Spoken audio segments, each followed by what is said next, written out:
मैं नीतू सिंह, श्री चंद्रभान सिंह जी की बेटी।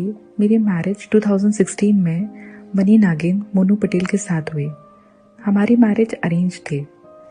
इंगेजमेंट होने के कुछ ही महीने बाद ही मोनू में बहुत से बदलाव देखे गए। जैसे कहीं भी आने जाने में रोक टोक करने लगे, डिटेल्स लेना और मेरे कॉन्टेक्ट नंबर भी चेंज कर दिए गए थे। 4 महीने पहले मैरिज के मोनू की गर्लफ्रेंड शुमाइला वाहिद ने मुझे कांटेक्ट किया और बहुत ही बदतमीजी से बातें की मैसेजेस में, और कुछ पुरानी चैट शेयर की जो मोनू और शुमाइला के बीच हुई थी। और फिर कुछ ही दिनों में कुछ और लड़कियों ने कांटेक्ट करना स्टार्ट किया, तो मेरा फेसबुक अकाउंट बंद करवा दिया गया। शुमाइला वाहिद ने मेरे को दोबारा कांटेक्ट किया और उन्होंने फिर से बदतमीजी की बातें करी और उन्होंने बोला कि शादी के पहले भी और शादी के बाद भी मेरा और मोनू का अफेयर चल रहा है। और काफ़ी सारी बातें उन्होंने बताई। जो कॉन्वर्सेशन मेरे और मोनू के बीच थी वो शुमाइला को पता थी। ये जानने के बाद मोनू ने मेरे से बहुत ज़्यादा मारपीट करी, मेरा मोबाइल तोड़ दिया। मेरे को 5 घंटे लगातार मारा, इतना मारपीट करी कि मेरी पूरी बॉडी में इतना ज़्यादा इंजरीज आ चुकी थी, इतना ज़्यादा ब्लीडिंग हो रही थी। और उसी मारपीट करते साथ उन्होंने फायरिंग भी करी। इतना ज़्यादा मेरे को मार चुके तो मुझे लग रहा था मैं मर ही जाऊँ। मदर इन लॉ ने भी जब सब कुछ देखा, उन्होंने भी बस बात दबाने के लिए कहा। कुछ महीने बाद फिर किसी का कुछ पता चलता, फिर मारपीट करते। हर एक छोटी छोटी बात पे, हर बात पे बस हाथ उठता। दिन रात बस लगता था कि मैं ये सब क्यों सफ़र कर रही हूँ। 1 महीने बाद ही मैं घर पर आई अपने मायके। तब अमृत दुबे ने मुझे कॉन्टेक्ट किया।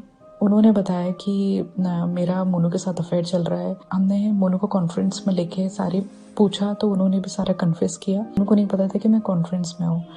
ऐसे करके मेरे सामने सारी बातें आई। तो मोनू में से मैंने तब भी बोला था कि आप अभी मेरे से डाइवोर्स ले लीजिए, कोई दिक्कत नहीं है, आप आराम से रहिए, मेरे को बस डाइवोर्स दे दीजिए। तब भी वो नहीं मानी। कुछ टाइम के बाद मुझे बेबी कंसीव करने के लिए बहुत ज़्यादा दबाव डाला गया और बहुत ज़बरदस्ती भी गई मेरे साथ। सेक्सुअली भी बहुत ज़्यादा मेरे साथ दबाव किया गया।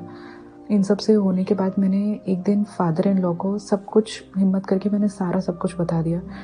तो उन्होंने यही बोला कि ये सब कुछ ना पॉलिटिक्स में सब कुछ होता है। ये शुरुआती में सिर्फ 1 साल अपने ससुराल में थी, 1.5 साल फिर उसके बाद मैं अपने मायके में थी। और इस बीच में मेरी मोनू से कोई बातचीत नहीं होती थी। वो वहाँ अपनी गर्लफ्रेंड के साथ घूमते थे, लिविंग में भी रह रहे थे, सारी चीज़ें चल रही थी। और भी पता चला कि वही अमृत दुबे से दोबारा पॉलिसी के पेपर बनवाए हैं, उसमें मैरिटल स्टेटस सिंगल लिखा है। पूरे परिवार ने मेरे पर दबाव बनाना शुरू कर दिया, धमकियाँ देना शुरू कर दिया। मेरे को अपने मायके जाना बंद कर दिया। मैंने पूरी तरीके से अपने इन-लॉज का घर छोड़ दिया। मैं अपने मायके आई, मैंने अपनी जॉब की तैयारी करी। 3 साल के बाद जब मैं सब छोड़ के गुड़गांव चली गई, बाद ही जब पहली दिवाली पड़ी तब मैंने अपने इन-लॉज को बुलाया था घर पे। वहाँ से कोई नहीं आया, सिर्फ फादर इन लॉ आए थे। मैंने बोला कि आप मुझे बस डाइवोर्स दे दीजिए, मैं इस रिश्ते में नहीं रहना चाहती हूँ। उन्होंने यही बोला, इस बार तो तुम्हारी जुबान पे ये तलाक का शब्द आ चुका है, अगली बार से आया और मैं तुम्हारा क्या कर सकता हूँ। 1.25 साल हो चुका है मेरे केस अप्लाई हुए, लेकिन वो कभी उन लोगों ने कोई इनिशिएट नहीं लिया। मेरी होप पूरी तरीके से टूट चुकी है।